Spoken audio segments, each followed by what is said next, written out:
ఉద్యోగాలు చేస్తున్న అదృష్టవంతులారా, మేము చాలా చాలా ఇంటర్వ్యూలకు వెళ్ళాం. అక్కడి ఆఫీసర్లు మమ్మల్ని ఎన్నో ప్రశ్నలు వేశారు. మేము సమాధానాలు కూడా ఎన్నో చెప్పాం. అయినా మాకు ఉద్యోగాలు రాలేదు. మీరు ఏ విధంగా ఉద్యోగాలు సంపాదించింది చెప్పి మాకు సహాయపడవలసిందిగా కోరుతున్నాం. మాస్టారు, మీకు ఉద్యోగం ఎలా వచ్చింది? మా మామయ్య గారు ఎమ్మెల్యేగా ఉండేవారు. సంతోషం. మీరు మాస్టారు, మీకు ఉద్యోగం ఎలా వచ్చిందో దయచేసి చెప్తారా? ధనలక్ష్మి పెంచింది. ఆవిడెవరు? ఆఫీసర్ గారి భార్య. ధనలక్ష్మి అంటే డబ్బండి. అదే లంచం అన్నమాట. అవునండి. నెక్స్ట్. సార్, మరి మీరు? వినయంతో కూడిన విద్య వల్ల వచ్చింది, కృషితో కూడిన దీక్ష వల్ల వచ్చింది. కృషితో నాస్తి దుర్భిక్షం, జపితో నాస్తి పాతకః అన్నారు పెద్దలు. కావచ్చు, కానీ మీకంటే ఎక్కువ విద్య ఉన్న మా యువతరానికి మీకంటే తక్కువ ఉద్యోగం కూడా ఎందుకు రావటుందో చెప్తారా? మీ యువతరానికి విద్య కంటే పొగరెక్కువ, వినయం కంటే విప్లవం ఎక్కువ, ఆలోచన కంటే ఆవేశం ఎక్కువ, బాధ్యతల్ని భరించటం కంటే హక్కుల కోసం పోరాటం ఎక్కువ. విద్యని వివేకాన్ని వీధులకిచ్చి మీ నిరుద్యోగానికి ఈ వ్యవస్థే కారణం అనుకోవడం తప్పు. ఉద్యోగం ఎలా వచ్చిందంటే మనల్ని కారేశాడు. ఈయనెవర్రా? మా నాన్నగారు. ఒకవేళ నీకేదైనా జవాబు తెలియదనుకో, అది కూడా వినయంగా చెప్పి తప్పకుండా తెలుసుకుంటాను సార్ అనాలి. రక్షక్, అన్నట్టు ఇంటర్వ్యూ కార్డు జేబులో ఉందా? ఉంది నాన్న. నువ్వు పదవాలి. నాన్న కాదు. అలాగే పద. నువ్వు రావే. వస్తామ్మా. ఆ ఉద్యోగం రాక మరో ఇంటర్వ్యూ వస్తే అమ్మ శకునం మంచిది కాదేమోనని చెల్లెల్ని, ఆ చెల్లెలు కాదని ఇంకో చెల్లెల్ని, నాకు ఎదురొస్తే ఉద్యోగం రాదేమోనని మా బామ్మ కూడా పక్కకు తప్పుకుని, ఇలా ఒక్కొక్క ఇంటర్వ్యూకి ఎన్నో ఆశలు పెంచుకున్న మా వాళ్ళందరికీ వీడికి ఇక ఉద్యోగం రాదు అనే నిరసన భావంలోకి వచ్చేశారు. ఉదయం మా ఇంట్లో నన్ను చూసేసరికి సుప్రభాతం మరో రకంగా తయారైంది.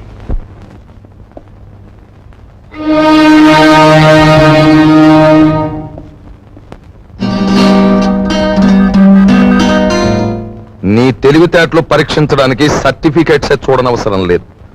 నిన్ను 3 ప్రశ్నలు అడుగుతాను, జవాబు చెప్పు. అడగండి. నంబర్ 1, తాజ్ మహల్ నిర్మాణంలో పాల్గొన్న కూలీలు ఎంతమంది? నంబర్ 2, రామాయణాన్ని వ్రాసిన వాల్మీకి భార్య పేరేమిటి? నంబర్ 3, 10 పైసల నాణానికి ఎన్ని వంకర్లుంటాయి? Come on tell me. చెప్పలేవా? ఇంత చిన్న ప్రశ్నలకే సమాధానం తెలియని వాడివి అసలు ఈ ఇంటర్వ్యూకి ఎందుకు వచ్చావు?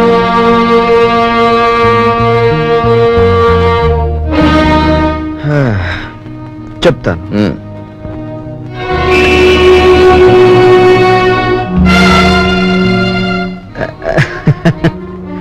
అనవసరంగా బెదిరిపోకండి సార్.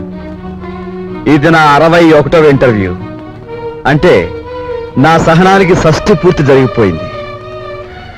అసలు నేను ఉద్యోగానికి పనికిరాను, లేదా నన్ను ఇంటర్వ్యూ చేయడానికి ఆఫీసర్గా మీరు పనికిరారో ఇప్పుడు తేల్చుకుంటాను.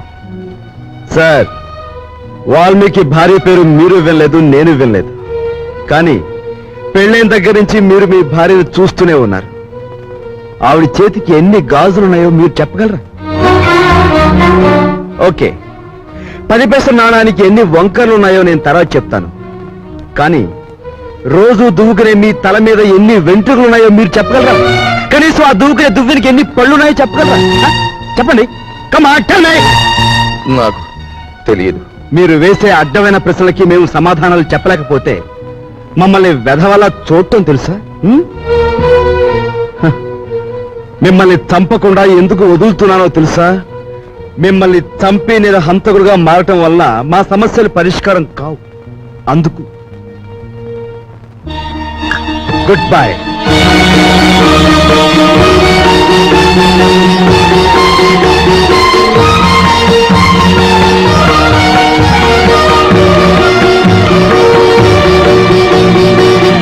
తమ్ముడు టిఫిన్ టైంకి ఎలా వస్తానాడు, ఇంకా రాలేదేమిటి?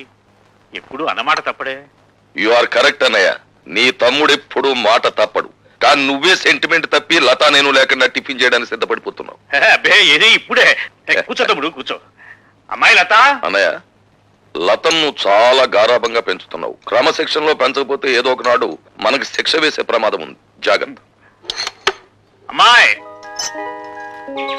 నువ్వు ఫైనల్ ఇయర్ పూర్తి చేసి కాలేజ్ వదిలిపెట్టి వెళ్ళిపోయావు. ఇక నా మనసులో లేదు. నీ అంత అందగాన్ని చూసిన కళ్ళతో వేడి మొహం కళ్ళు చూడలేకపోతున్నాను. మళ్ళీ ఎప్పుడు కనిపిస్తావు డియా? అమ్మాయి లత, అమ్మో నాన్న. అమ్మాయి లత. అమ్మాయి, ఏమిటి నాన్న? ఇంకేమిటమ్మా, అక్కడ టిఫిన్లు చల్లారిపోతున్నా, మీ బాబాయ్ వేడెక్కిపోతున్నాడు. నువ్వు తొందరగా రావాలి. బాబాయ్ వచ్చాడా? ఆ, వావ్, పద పద. హలో, ఉన్నారండి, ఒక్క నిమిషం. ఎవర్రా? ఎవరో మినిస్టర్ గారంటండి. మినిస్టర్ గారా? హలో, నమస్కారం అండి. ఫోన్ లో కూడా లేచి మాట్లాడాలా? చెప్పండి సార్. అదేనయ్యా, మన సదానందం లేడు, కాంట్రాక్టర్ వచ్చి వాళ్ళ బామ్మర్ది పేరుస్తాడు. రేపు ఇంటర్వ్యూ ఉంటుంది కదా, ఆ కుర్రని సెలెక్ట్ చేయి. అతనికి బొత్తిగా మెరిట్.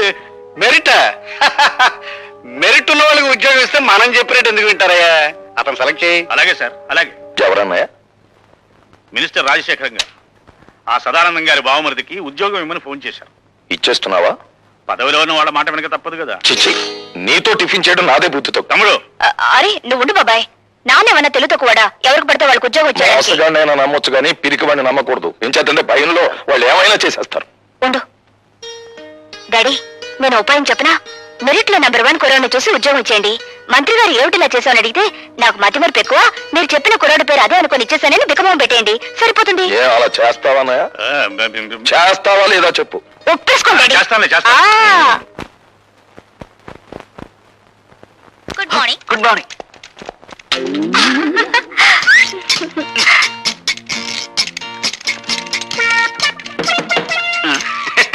ఏం ఆంజనేయులు, ఏం జరిగింది? You don't worry sir, just call జారిందంటే. ఏం లైలా, నీ టేబుల్ దగ్గర ఏమన్నా తెలుగు ఐస్కంతం పెట్టావా? ఏమోనండి, నాకు తెలియడం లేదు. సరిగ్గా నా టేబుల్ దగ్గరికి వచ్చేసరికి అందరికి పెన్నులు, పెన్సిళ్ళు, ఫైల్స్ జారిపోతుంటాయి. వీరికి ఏకంగా కాలే జారినట్టుంది. దేవ గారు, నేను సొంతం పెట్టాల్సిన ఫైల్స్ ఏమైనా ఉంటే పారండి, గీకోవాల్సిందే. గీక్కోవాల్సిందే. అదేంటి? I convey my heartly condolences. Condolences for what? పెద్దడు ఎవరైనా పోయాడా? లంచాలు తెచ్చిపెట్టే బంగారు బాతు లాంటి నీ సీటుకు ఈకలు పీకుతున్నారు. అదేంటి? బయట ఇంటర్వ్యూలు జరుగుతున్నాయి.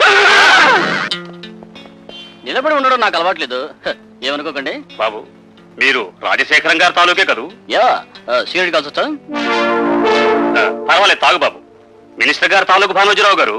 అవును, తెలుస్తూనే ఉందిగా. అయితే నేను వెళ్ళొచ్చా? మా మొహాన సిగరెట్ పొగ ఊదించుకునే కంటే నేను పంపించేయడమే మంచిది. వెళ్ళరా బాబు. Bye. Next. Good morning everybody. Good morning. Good morning. Please be seated. Thank you sir. Are you mister Bhargava? Yes sir. Bhargavaramudu అంటే ఎవరు? తండ్రి ఆజ్ఞ నెరవేర్చడం కోసం కన్న తల్లినే తెగ నరికిన వాడు. భూమి చుట్టుకొలత ఎంత? 7,900 మైళ్ళు. భూమి తన చుట్టూ తాను తిరిగే వేగం ఎంత? గంటకి 1000 మైళ్ళు. ప్రపంచంలో ఇప్పుడు పేరు పొందిన ఫుట్బాల్ ఆటగాడెవరు? Diego Maradona. ఇంజనీర్ బాధ్యతలు ఏమిటి? స్వార్థపరుడైతే దేశానికి వెన్నెముక లాంటి ప్రాజెక్టులను కూల్చివేయడం, నిస్వార్థపరుడైతే వాటిని నిలబెట్టడం కోసం తనుకూలిపోవడం.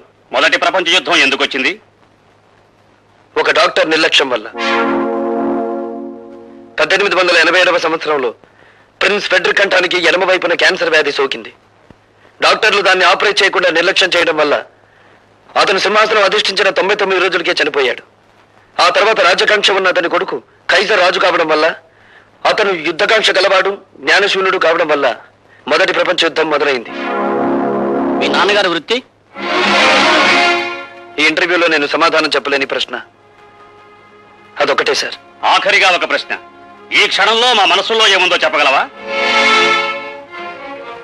నాకు ఈ ఉద్యోగం ఇవ్వకూడదని. అలా ఎందుకు అనిపించింది?